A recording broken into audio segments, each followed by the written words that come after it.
Hello दोस्तों, आज की अपनी कहानी है मेहनत का फल, एक प्रेरक कहानी। तो चलो शुरू करते हैं।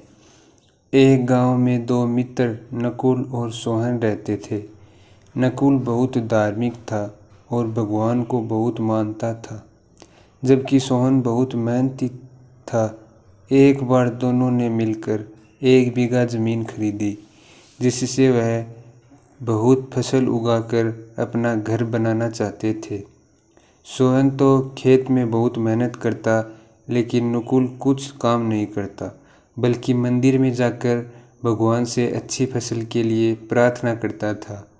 इसी तरह समय बीतता गया। कुछ समय बाद खेत की फसल पककर तैयार हो गई, जिसको दोनों ने बाजार ले जाकर बेच दिया और उनको अच्छा पैसा मिला।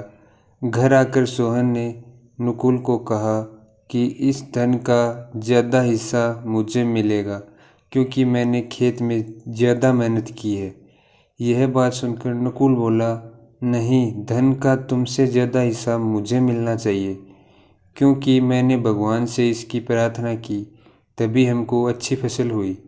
भगवान के बिना कुछ संभव नहीं है। जब वह दोनों इस बात को आपस में नहीं सुलझा सके, तो धन के बंटवारे के लिए दोनों गांव के मुखिया के पास पहुंचे। मुखिया ने दोनों की सारी बातें सुनकर उन दोनों को एक एक बोरा चावल का दिया, जिसमें कंकड़ मिले हुए थे। मुखिया ने कहा कि कल सुबह तक तुम दोनों को इसमें से चावल और कंकड़ अलग करके लाने हैं, तब मैं निर्णय करूँगा कि इस धन का ज़्यादा हिस्सा किसको मिलना चाहिए। दोनों चावल की बोरी लेकर अपने घर चले गए। सोहन ने रात भर जागकर चावल और कंकड़ को अलग किया, लेकिन नकुल चावल की बोरी को लेकर मंदिर में गया और भगवान से चावल में से कंकड़ अलग करने की प्रार्थना की। अगले दिन सुबह सोहन जितने चावल और कंकड़ अलग कर सका, उसको ले जाकर मुखिया के पास गया, जिसे देखकर मुखिया खुश हुआ। नकुल वैसी की वैसी बोरी को ले जाकर मुखिया के पास गया। मुखिया ने नकुल को कहा कि दिखाओ तुमने कितने चावल साफ किए हैं। नकुल ने कहा कि मुझे भगवान पर पूरा भरोसा है कि सारे चावल साफ हो गए होंगे। जब बोरी को खोला गया तो चावल और कंकड़ वैसे के वैसे ही थे।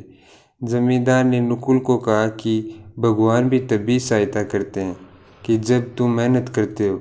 जमींदार ने धन का ज़्यादा हिस्सा सोहन को दिया। इसके बाद नकुल भी सोहन की तरह खेत में मेहनत करने लगा और अब की बार उनकी फसल पहले से भी अच्छी हुई।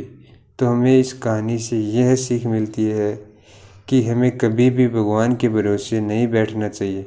हमें सफलता प्राप्त करने के लिए मेहनत करनी चाहिए। तो दोस्तों, आपको ये कहानी कैसी लगी? ऐसी मज़ेदार कहानी सुनने के लिए हमारे चैनल को सब्सक्राइब करें। धन्यवाद।